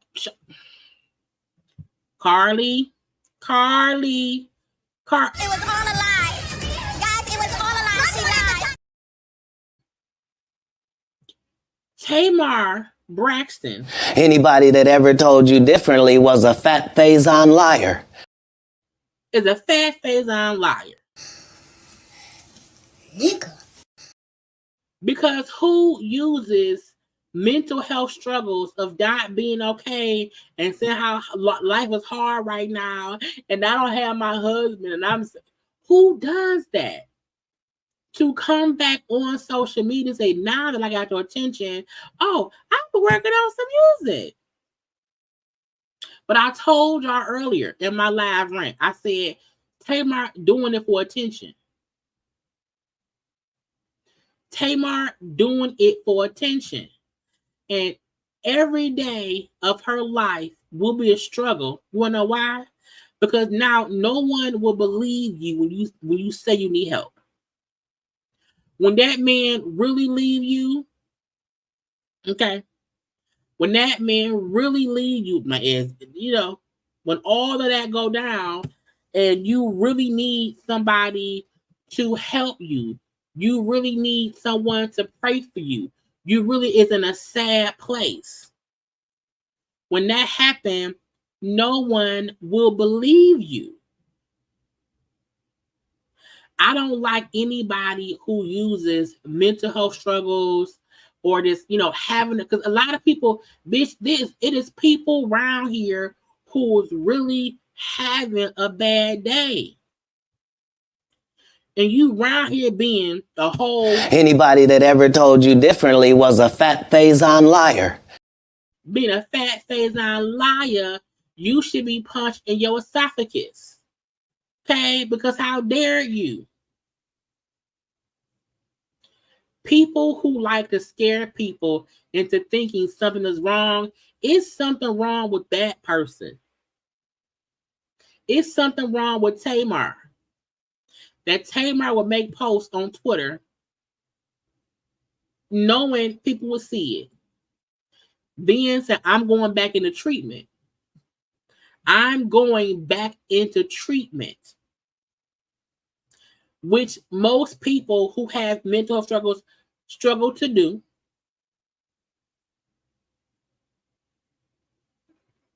Oh, I just, child, let me see, because they say, Tamar, let me share my screen. Hold on. Because on top of that, let me refresh. Let me refresh my screen. So, got this from the Jasmine brand. Let's see what sympathy post Tamar will post today. Okay. It says Tamar had returned to social media and questions why she only goes viral for negativity. She also showed love to her man JR. Okay, I think it's funny when I post something negative, it goes viral. When I post something positive, no one pays attention. Y'all proved me right on what y'all want from me. Why can't I be healthy and healed? Y'all was waiting for my life to fall apart. Junior is and has been the most positive person in my life and my best friend and family. And y'all want me to say something bad about him so bad. But post my number one singles and my new album with Victoria and bringing a network back from the dead. This is terrible. Wait, did she say something else? So when Tamar was on tour before the Krishan stuff happened and people were sharing her being on tour, she didn't like that. She then got mad because the slap heard around the world got attention. When Tamar had a song out, people do post about it. However, bitch, what else do you want us to do? When you are a person who purposefully posts negative things for attention, you can't then blame the blogs for posting what you put out in the world. Because if somebody comes on social media crying out for help and saying, oh my God, I'm single and I'm sad and I'm lonely. Let's see. The first thing Tamar posted, y'all, I'm going through it. I'm single and sad, and this is a lie. Even I'm going back to treatment. You posted things that made people feel like, what the fuck is wrong? What's wrong with her now? You put out stuff that you knew would get blog attention. Your fans post your shit daily. You get pissed because blogs won't say, hey, Marc, have a new song out. Okay.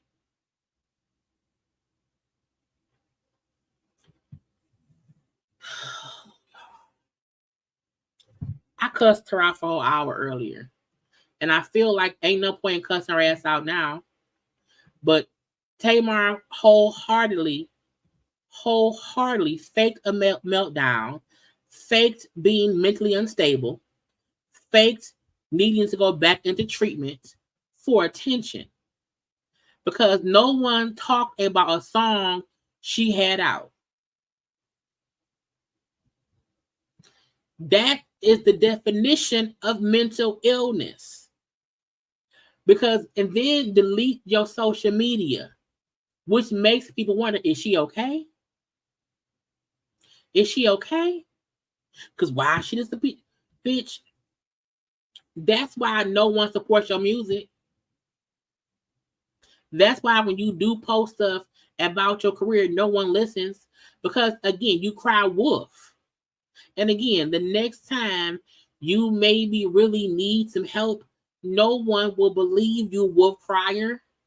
No one. Nobody. Chloe just had an album that came out. It got praised. You wanna know why?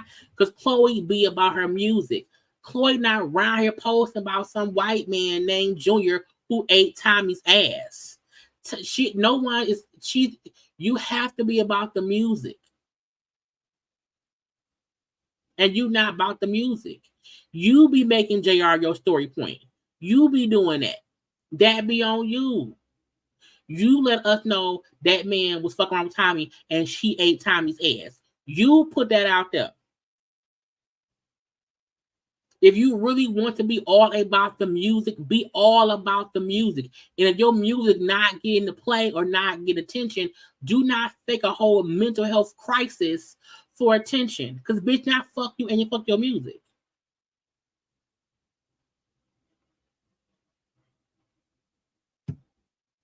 I can't stand people who use mental illness and mental wellness as a weapon for attention for their career. That's stupid. That's dumb. If JR is the best thing that happened to you, be happy in that. Why you rock and then to pull your family? So is your family not toxic?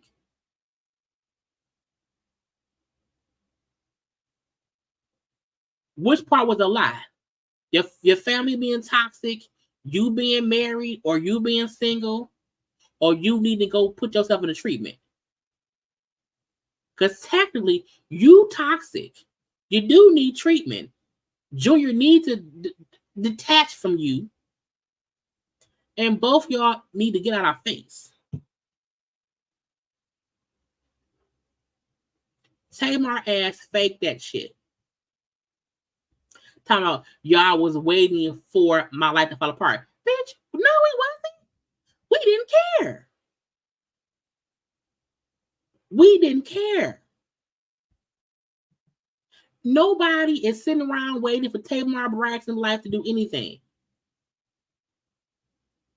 And the fact that this man who you've known for less than 2 years has been the most positive person in your life, not your child, not your only son, child. Junior is over your child. Okay. No one wants you to say anything bad about that man. We don't give a fuck. I think Tamar think we care. I think that's the difference. It's not that anyone cares. It's just that when you tell somebody something went wrong, it's going to be a story. If you said you and JR got married, had a baby on the way, and y'all are happily ever after, will there be some Tommy ass eating jokes? Absolutely. But nobody will really care. You want us to care more about you and that man than you care about your child. That's the issue. So when Trina told you that one time, be a mama for your kid, that's what she meant. You putting JR over your kid. I don't understand when people say shit like, oh, this man I'm with now is the most positive person in my life. But if he leaves you, then what happened? Because when he left the first time, you was out here destitute and sad.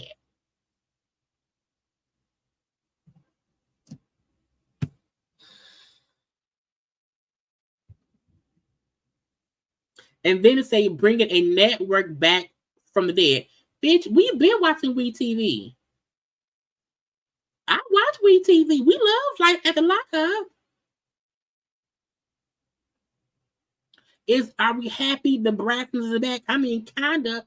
Episode 1 was pretty sad because Tracy dead. But WeTV ain't dead. People still watch the channel. What do you mean? What do you mean? So even to speak negatively about the station that you're on that has other black shows, y'all came back and y'all over here crying about Tracy, who wanted y'all to stay on the show and y'all left her. But Tamar, I mean this respectfully, bitch, fuck you. I cannot. Tamar is a petulant child. She's a petulant child that when she doesn't give the attention she wants, she throws a hissy fit. She throws a hissy fit. Oh my God, no one talked about my song. Let me say that I'm sad and I need therapy and that I'm single. And then when people see it and they think, what the hell going on? Damn, he played her again? She should leave him alone. You think you like, aha, I gotcha. No, bitch, you did not. The joke is still on you. The joke is still on you. Because guess what? We still don't care. However, the next time you cry sick, you cry wolf, you cry sad, you cry you need attention, you cry my mental wellness, we're going to say, so what? Go to JR. Go call Junior. Don't come looking for this from us. Not today, not ever. Because when we tried to be there for you, you spit in our face and acted like you were sad and you needed help. You acted like, oh my God, I need therapy. Oh my God. I need, no. You ain't shit for that. Fine. Lastly, so Funky Dineva was on live, right? Right before me and whatever. And he had a little itty bitty bumba comments about the whole this is the end of the TGIF shit. And y'all know on, was it Friday or Thursday? I think it was Thursday when he went live and Armand said stuff and blah blah blah. The boop he then posted on his social media, showing that him and Armand had texted each other, was going to talk. So this is what Funky said about him and Armand's conversation, and how Funky Dineva basically refuses to hold Al accountable. That much chicken to doggone consumer. Anyway, let me get ready to end this show. One last note. Me and Armand Wiggins, we talked the other day. We had a very long conversation. We compared notes, and he and I are fine. He and I are absolutely fine. All is clear, and as far as I'm concerned, and I think he's concerned, there really is nothing else left to talk about in this situation. After comparing notes and after being sent screenshots and emails and, looking at everything that's involved, I am still leaving y'all with this. Y'all still don't have the full picture. And what that means is Al did some more shits. Armand did some more shits. Claudia did some more shit. Everybody did some more shit. However, I'm not going to call Al out. All right. Y'all still don't have the full picture. And I'm not knocking any of y'all because you're doing the same thing that I did, which is going based off of the information that you have. But if you now have more information, your deductive reasoning skills would be, elongated to know more. Whatever. No big deal. Last but not least, you need to call out Al. You need to call out Al. You need to call out Al. Whether y'all like it or not, any correction of Al that needs to be made on my behalf will be made in private. Now, Funky, let me say this. I understand his point being, me and Al are friends. I'm not gonna cuss my friend on and go off on my friend publicly, because I would not do that to my friend either. However, if I find out the information that I was getting from my friend made me look and sound stupid, I would 100% publicly apologize for my comments on a situation that I did not have enough information on.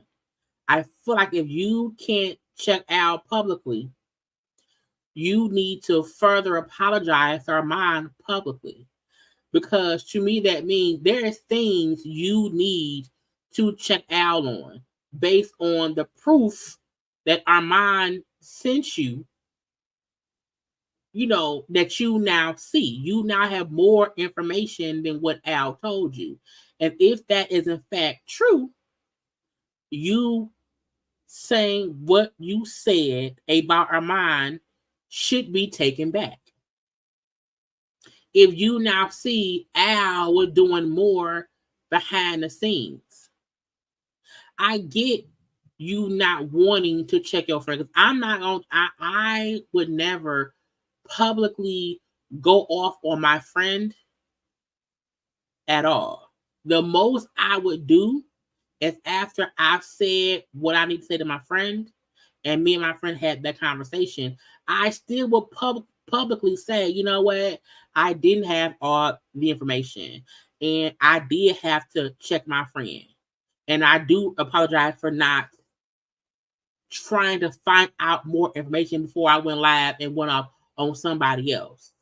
And also, my friend would need to publicly acknowledge putting me in a bad position, because if you were doing shit that you didn't tell me, which leads me to believe this other person is so in the wrong, and so now I sound dumb solely based on you misleading me, friend, I'm pissed at you because you made me look stupid. Any correction or anything that I need to say to Al in reference to getting him together or correcting him will be said in private. I'm not correcting Al in public for the sake of y'all's entertainment.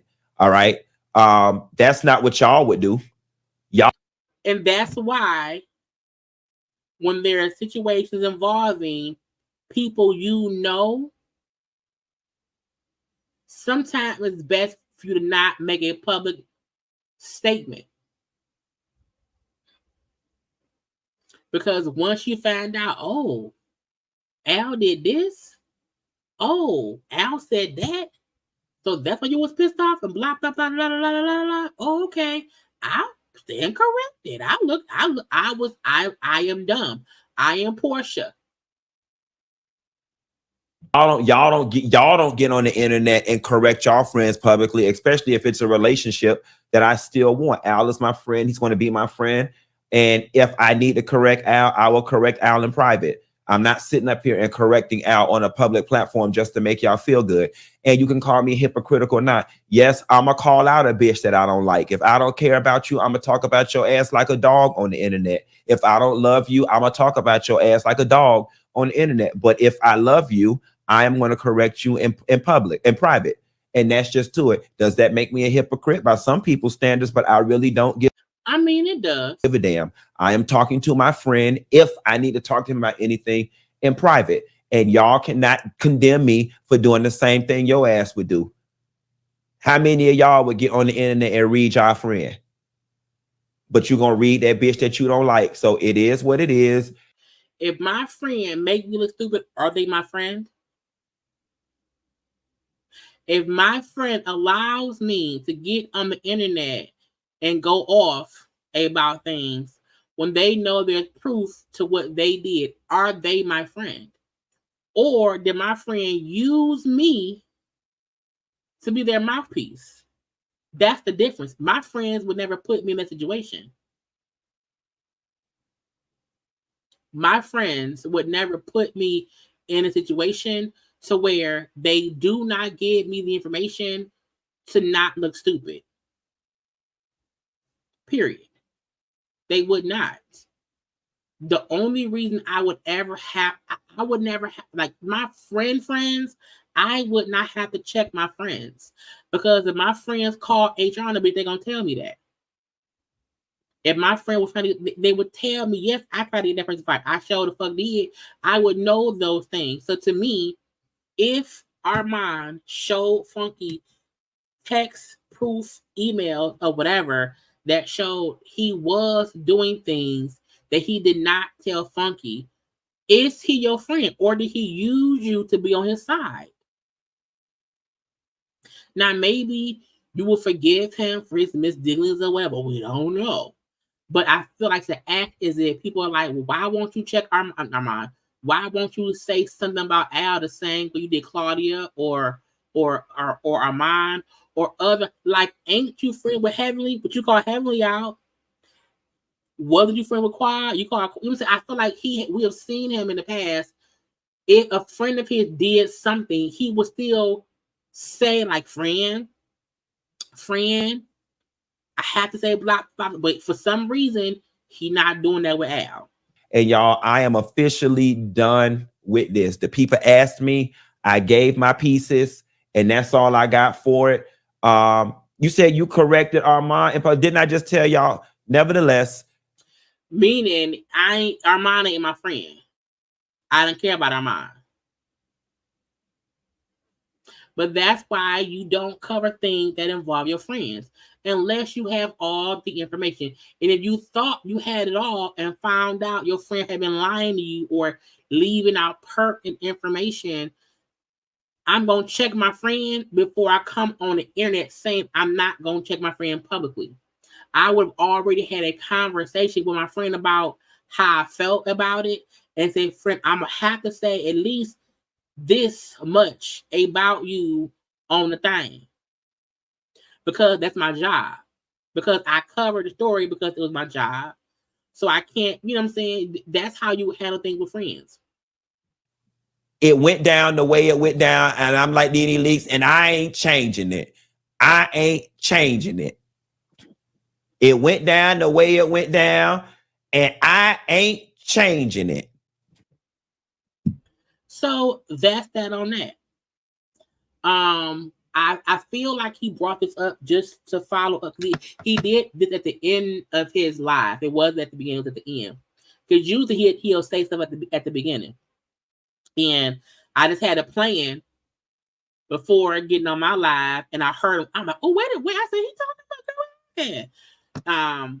And so it was him, I guess, clearing it out because the last time he was on live on his YouTube and on his IG was him saying him and Armand would talk. So I get him updating like, hey, me and Armand did talk, ain't no issue, whatever. He did send me proof and emails and texts and blah, blah, blah. But I'm not going to check Al publicly.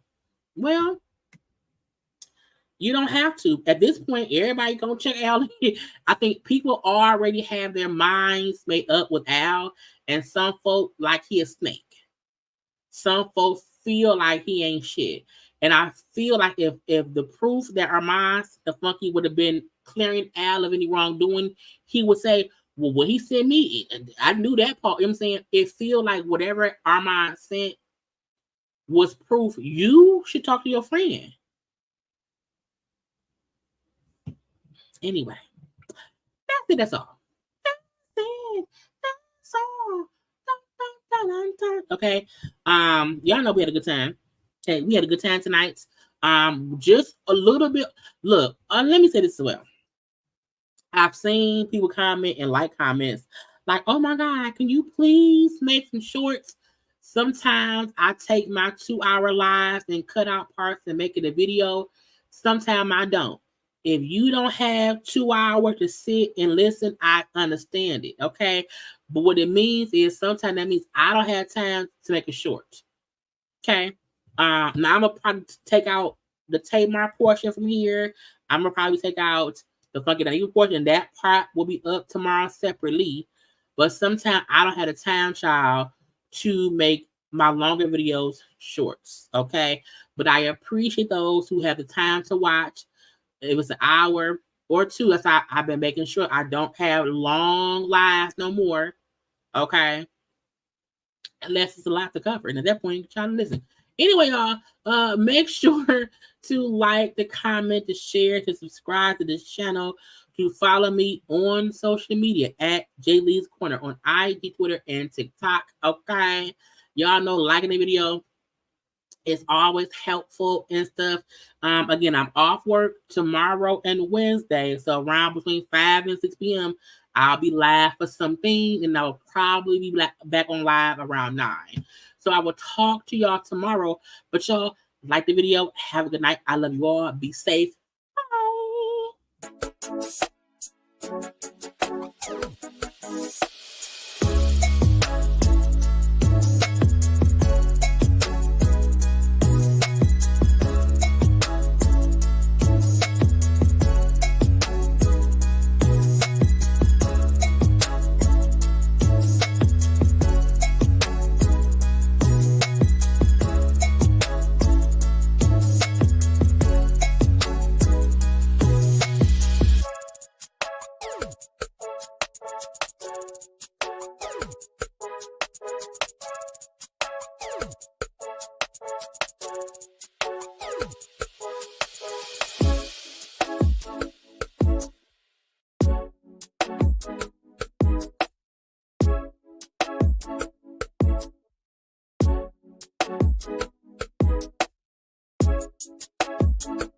Bye.